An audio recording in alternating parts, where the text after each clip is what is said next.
श्रीदेवी भागवत स्कंद अध्याय 17 शुकाचे राजवाड्यात स्वागत.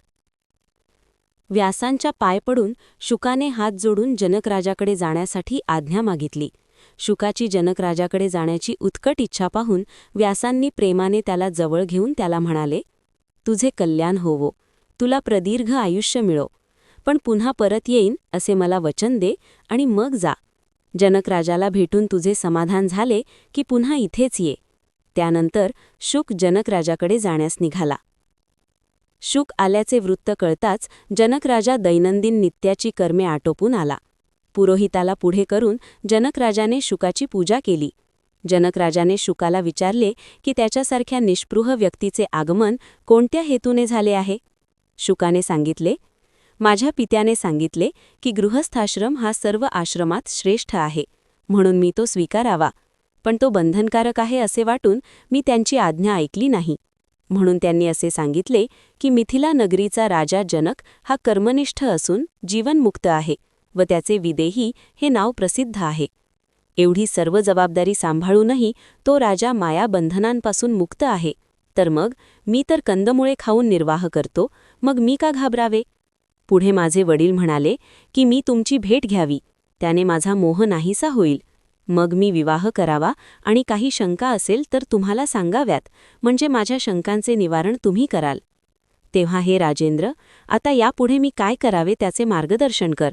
तपश्चर्या, तीर्थयात्रा, व्रताचरण, यज्ञयागादी कृत्ये, वेदाभ्यास, गुरुसेवा आणि ज्ञान यापैकी कशामुळे मोक्ष मिळेल ते मला सांगा. श्रीदेवी भागवत पुराण अध्याय 17 समाप्त. श्रीदेवी भागवत पुराण स्कंद 1 अध्याय 18 राजा जनक शुकाला उपदेश करतो. त्यानंतर जनकराजाने बोलावयास सुरुवात केली. मी जे सांगतो ते लक्ष देऊन ऐक. मुंज झाली की गुरुपाशी वेदांचा अभ्यास करावा. त्यासाठी गुरूंच्या आश्रमात राहावे. अभ्यास पूर्ण झाल्यानंतर गुरूंना दक्षिणा अर्पण करून सोडमुंज करावी. मग लग्न करून गृहस्थाश्रमाचा आरंभ करावा. आपली नित्याची व नैमित्तिक कर्मे करून उपजीविका चालवावी. पवित्र राहावे, संतोषी असावे. पुढे मुलगे नातू झाल्यानंतर वानप्रस्थाश्रम स्वीकारावा. आपल्या पत्नीची जबाबदारी मुलावर सोपवून द्यावी. नंतर अग्निहोत्रामध्ये आत्मसमारोप करावा. शुद्ध वैराग्य प्राप्त झाले की मग संन्यास घ्यावा. जो विरक्त असेल त्यांच्याशिवाय कोणीही संन्यास घेण्यास प्राप्त नाही असे वेदवचन आहे. प्रत्येक मानवाकरिता जन्मापासून तो मरेपर्यंत 48 संस्कार वेदांमध्ये दिलेले आहेत. त्यातील 40 संस्कार गृहस्थासाठीच सांगितले आहेत आणि मोक्षाची इच्छा असणाऱ्याला शम दम वगैरे 8 संस्कार सांगितले आहेत. तसेच एका आश्रमातून क्रमाक्रमाने दुसऱ्यात प्रवेश करावा अशी महात्म्यांची परंपराच आहे. त्यावर शुकांनी विचारले की ज्ञान आणि विज्ञान यांच्या अभ्यासामुळे बुद्धीत जर वैराग्य उत्पन्न झाले असेल तर मग आश्रमात राहावे की सर्वसंग परित्याग करून वनात जावे.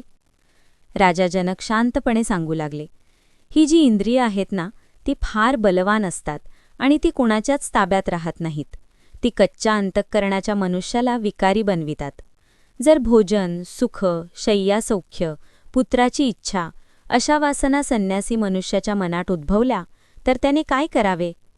म्हणूनच या वासनांची शांती व्हावी यासाठी हळूहळू क्रमाक्रमानेच त्यांचा त्याग केला पाहिजे.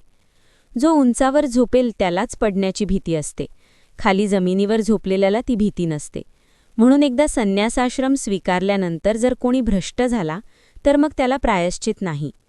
गृहस्थाश्रमी पुरुषाने जर शांत व सुविचारी राहून इंद्रियांचा संयम करून लाभ अगर हानी झाल्यास वैतागून न जाता समाधानी राहून आपली आवश्यक ती कर्मे केली व गृहस्थाश्रमाचा खेद न मानता जे काही प्रारब्धाने मिळेल ते स्वीकारून स्वहिताचा विचार केला तर तो मुक्तच होईल, त्यात शंकाच नाही.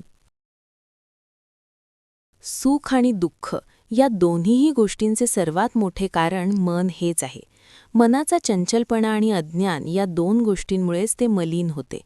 बंधनाचे व मोक्षाचे कारण मन हेच असून देह, जीवात्मा, अगर इंद्रिये यापैकी कोणीही नाही.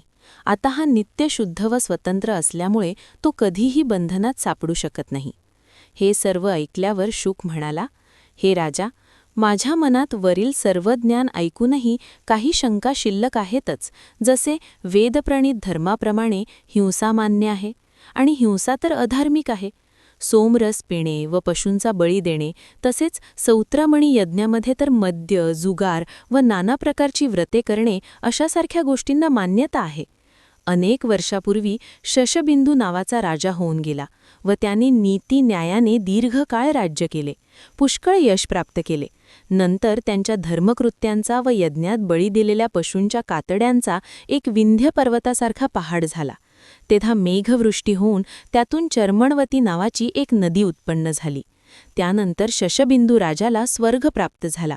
परंतु माझ्या मनाला मात्र वेदातील धर्माची आवड वाटत नाही, कारण स्वर्गसुखही कायमचे टिकणारे नसते. स्त्रीसुख भोगून माणसाला सुख मिळते, पण जर तसा भोग मिळाला नाही तर दुःख होते.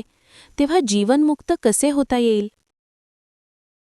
तेव्हा राजा जनक म्हणाला, धर्मकृत्ये करीत असताना जरी हिंसा होत असेल तरी सकाम कृत्ये करणाऱ्यांसाठी ती हिंसा असते, परंतु निष्कामासाठी मात्र नसते.